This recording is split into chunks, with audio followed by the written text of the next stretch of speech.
Yeah, so all the gameplay recorded here is from Game Evolution. I'm currently playing Tekken 8 on my Xbox, and as everyone knows, Xbox is a terrible place to play if you like recording extensive amounts of gameplay. So, thanks to Game Evolution. Links in the description below. And now back to your regularly scheduled program. For the uninitiated, Tekken is the greatest martial arts fighting game franchise produced by the human species since the genre began in 1984 with the release of Karate Champ. While Street Fighter may have popularized the genre with its 2D magic in 1991 with Street Fighter II, Tekken 3 brought the genre to its zenith in terms of technical complexity. The genre has been struggling to surpass those standards ever since, until the release of Tekken 8, that is. But that is a breakdown for another day. Today we'll be looking at the campaign that comes bundled with the base game.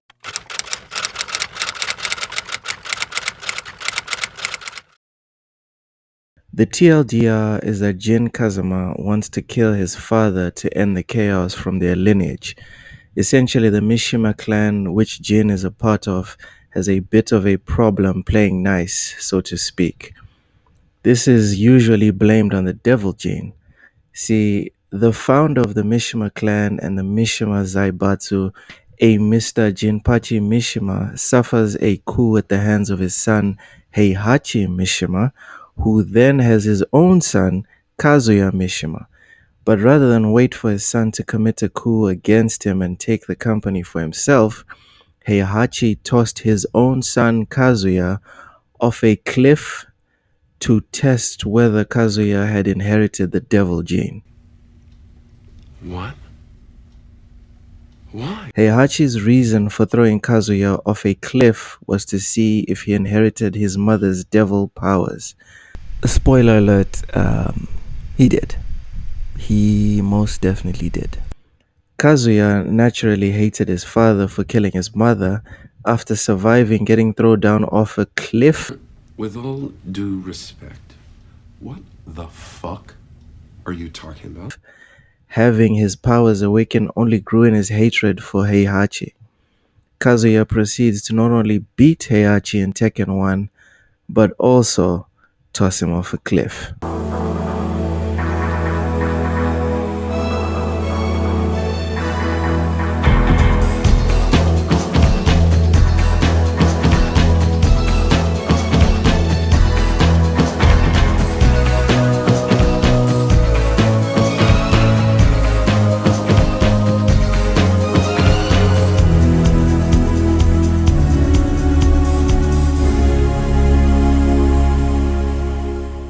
Lots of tossing going around. Anyone in the mood for a salad? No, just me. Okay then. Anyway, several tossings later,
We arrive at Tekken 8. Jin has the devil gene, Kazuya has the devil gene, everyone has the devil gene. And the final showdown is at our doorstep. As far as character development is concerned, there is none to be found, unless you call shonen levels of power leveling and control character development. If so, whoever plays Jin Kazama should be up for an Oscar. I hear they give those out to anyone these days. Oh, wow! Seriously, Tekken is the best fighting game in the genre, but it is still just a fighting game. So expecting Metal Gear Solid level character development is asking too much in my opinion. I love to reload during a battle. There's nothing like the feeling of slamming a long silver bullet into a well-greased chamber. The world building was very frustrating at first. For anyone that played through previous Tekken campaigns, especially since they started mainlining them in Tekken 5, this felt like a jarring change. Jin is set as the de facto protagonist, and I'm still a bit miffed about that. Why spend decades painting the Mishimas and their devil genes as the antagonistic force in the Tekken universe to turn around and say, you know that gasoline that set the world on fire? Let's use that to put it out. But it ends up making a lot of sense by the end. I won't be touching on why for spoiler's sake. Yes, I know it's ironic given my Kill the Suicide Squad video. Sue me.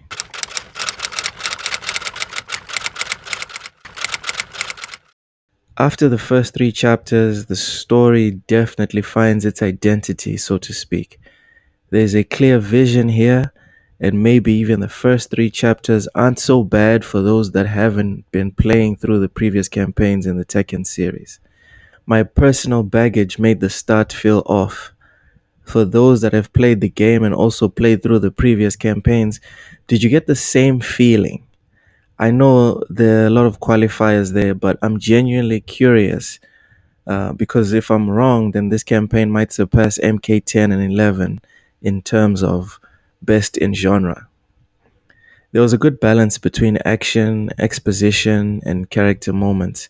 If I were to complain about anything specifically, I would say that the character moments were too short and few. It felt like a super abbreviated shonen anime with Jin as the protagonist, Kazuya as the antagonist, and everyone else essentially there to support their dreams and desires.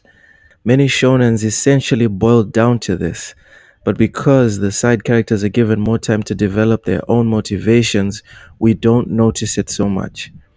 A funny note is the fact that all the characters speak in their mother tongue and they all just magically understand each other. Vuoi dire che sarà Kazuya Mishima, colui che distruggerà il mondo? To prevent this fate, we must seek Jin Kazama. 私も連れて行ってください。 Was für eine Ehre, von Präsident Lee höchstpersönlich begrüßt zu werden. 遠路はるばるようこそ、ニクラス・クリーゼン教授。 Je t'ai amené à Rome afin que tu puisses me voir triompher en personne. Mais tu sembles bien insatisfaite. 自家用ジェットで無理やり連れてきといて、何が連れてきてあげましたや。 응? 넌 진의 동생이던가? いつも兄が世話になっとります。ってちゃうわ。で、あんたはジンの応援か？ 뭐? 그럴 리가 없잖아. I wanted to thank you for standing up to Kazuya Mishima in New York. 俺には力が足りなかった。そして今はあの時よりも。伝説の軍人ファントム・レイブンと共闘できる日が来るとはな。 Appelez-moi Victor. Je n'aime pas mon nom de code. En avant. Protégeons la dignité de l'humanité. All available troops have been dispatched and are moving to Yakushima. We'll slow down Jin Kazama and draw out the rebel army. Then take them all out at Yakushima. I assume that's the plan? ジンは殺すな。俺が直接始末する。Bravo, Namco. Bravo. As far as keeping me engaged, I have to say I was stuck to my seat and fully invested after chapter 4. Granted, as a big Tekken fan, I was going to finish this campaign regardless of whether or not I was enjoying it. But yeah, the fourth chapter is when it clicked for me, and I just could not stop playing. Mind you, it was on the hardest difficulty, as you do, but even fighting infuriating bosses with characters I never use felt rewarding, and the story progressing was an added bonus at the back of my mind.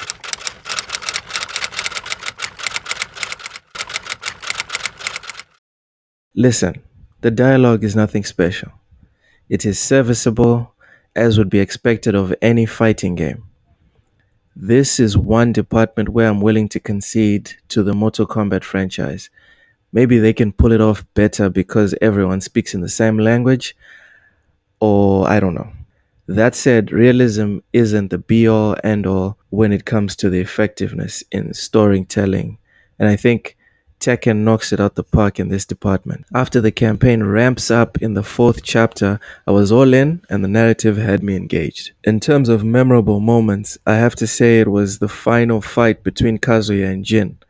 Without spoiling it, I'll say that there was a gigantic nod to one of my all-time favorite games, MGS4, in the final fight. Not the game specifically, but the nostalgia avalanche they doused me with in terms of music, movesets, and set pieces. You have to play the whole campaign to appreciate the majesty of this moment.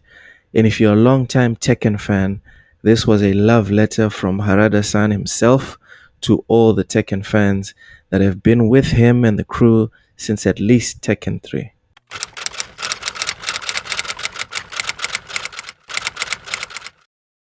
The themes I was able to glean from this campaign were the redemption of the blackest of souls and the power of community. I know it sounds very shonen-like, but what did I say at the beginning? Unsurprisingly, no new ground is explored in terms of moral ambiguity. This is a fighting game.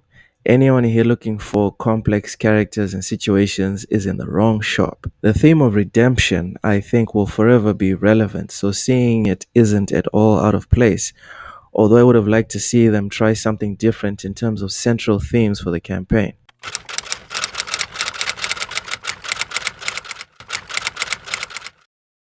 Besides Jin, no one else had a character arc.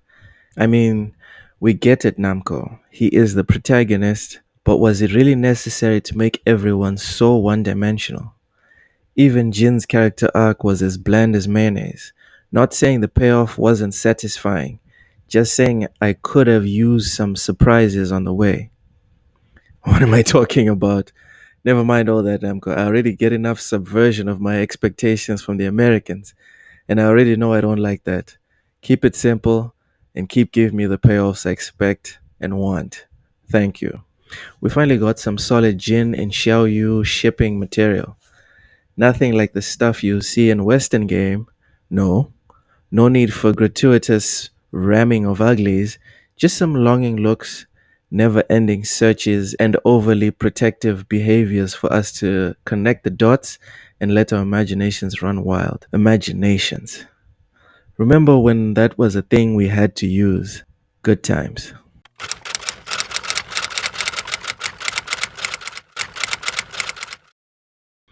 Kazuya makes himself the originator of the devil gene in the most boring way possible. That was the only real twist in my opinion. I won't be elaborating more on it for spoilers' sake. Again, sue me. Listen, I'm not going to be disingenuous here. There's nothing, and I mean absolutely nothing, in this story that was original. Every single theme, set piece, narrative development has already been done by someone else, and that is totally fine. We love Pal World, right? We love Gran Turismo, right? We all love Skyrim, right? I rest my case.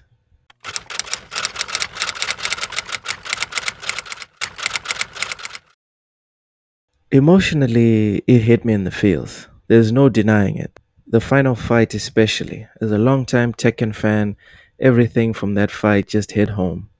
The music, the family drama, the graphics, the phased movesets were just. I think I'm perfect. It's just perfect. I'm perfect.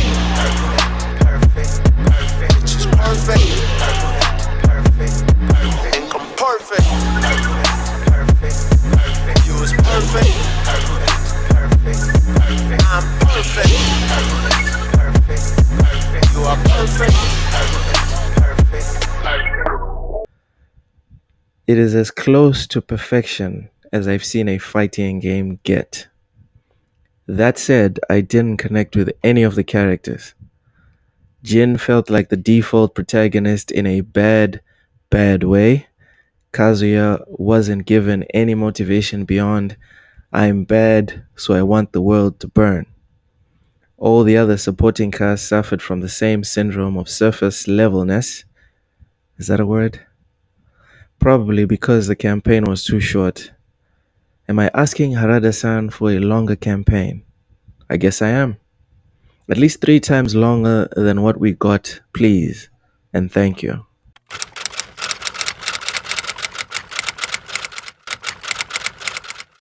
At this point, how has the world not just exploded? That is a serious question. The amount of times the Mishimas have plunged the world into chaos, blown entire cities apart, and or erupted the Earth's core is insane. I'm pretty sure the planet in the Tekken verse is not the same makeup as the one we live on. The atmosphere in Tekken 8 is as immersive as it has ever been. From the woods at the Kazuma family shrine to the airplane carriers to a coliseum. All the environments look great, accompanied by stellar music scores for each level.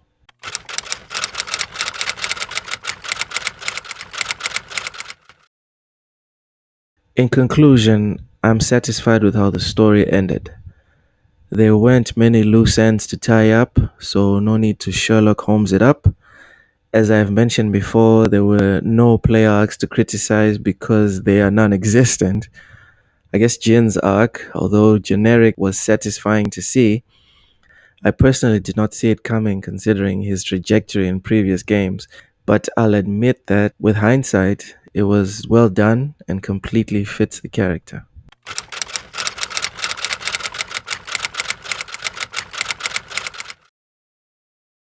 If I had to pick a weakness for the campaign, I'd have to say those first 3 chapters are still stuck in my craw, and the campaign should have been way longer to guarantee investment in the rest of the characters, besides the protagonist.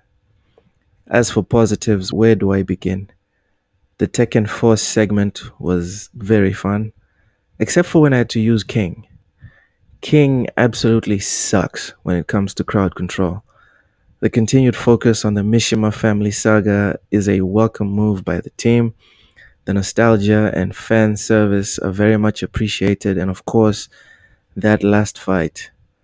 Good God, that last fight. I think it is safe to say that this campaign is not only better than what was served up to us in Tekken 7, this is the best campaign ever delivered in any Tekken game. My personal recommendation is that anyone watching this and has an inkling of interest in fighting games should buy Tekken 8 ASAP and play through this campaign. There are many more modes that I'll dive into sometime in the future, but if you can, go and get Tekken 8 right now. Thank you for listening.